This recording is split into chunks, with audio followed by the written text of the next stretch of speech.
The village of Chivonne lies 30 kilometers from the front line in Ukraine's Donbas region, in an oasis of tranquility in the middle of a crisis zone. Yevhen Lishenko has lived here for 8 years. But the cottage is poorly insulated and cold. After all, this was supposed to be temporary. The Lishenko's home is elsewhere, in occupied territory.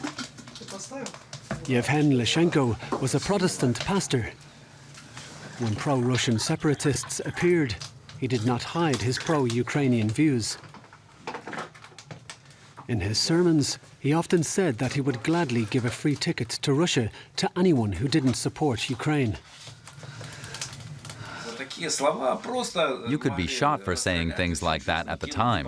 They could take your life, toss you into a basement somewhere. Those were terrible times. We weren't prepared and could hardly believe what was happening.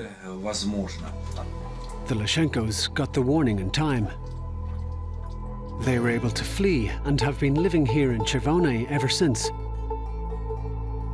The village is situated between Crimea and the occupied Donbas region, in an area some expect to be the first target of any Russian invasion.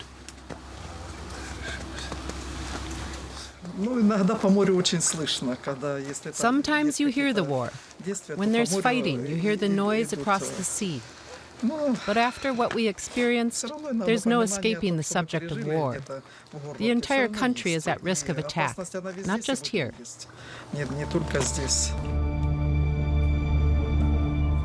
We head towards the front line. There are checkpoints on every road in the area. And the closer we get to the demarcation line with the separatist forces, the more frequent they become.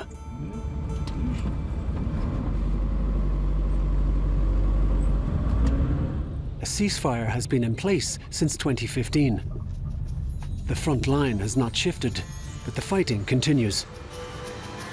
Ranitnya is one of the last villages on Ukrainian-controlled territory. Soldiers are everywhere, but life goes on.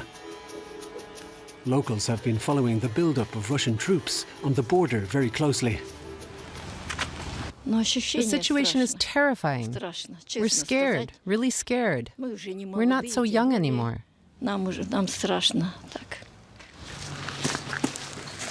The Ukrainian military's foremost position is on the outskirts of the village, just in front of the demilitarized zone. A footbridge leads to no man's land. It's off limits to soldiers and reporters. But people cross it every day. The villagers of Starmarvka, which lies right between the two fronts. Every day, Svetlana, a teacher, crosses over to Ranitnya. She doesn't want to reveal her real name. For people here, maintaining good relations with both sides is key to survival. Her village is often being caught in the crossfire. I have a job, so I go to school every day. Living here is hard, dangerous even, very dangerous. But stopping now and just running away? No, I can't do that. I just can't. There aren't any children at the school right now.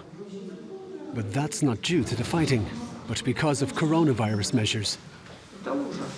The children are doing remote learning. The teachers come to school for its better internet connection. The school is just 500 meters from the military post.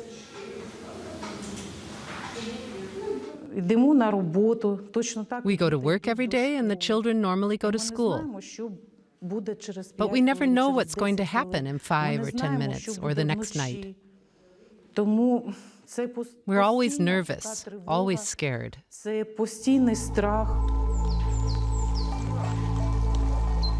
Back in Chivonne, Yevhen Lishenko has decided to build a new, bigger and better insulated house.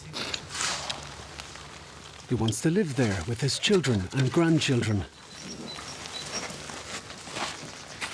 The longer the conflict drags on, the less likely the family will ever go home.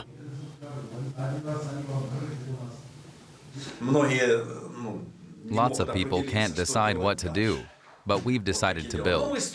Life has to go on.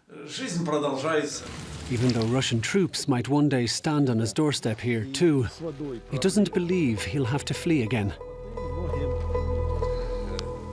It's not 2014 anymore. People won't just throw their hands in the air and let the attackers walk right in this time. Today, people here are ready to defend their land. 8 years into the conflict, the people here have no choice but to live with the situation.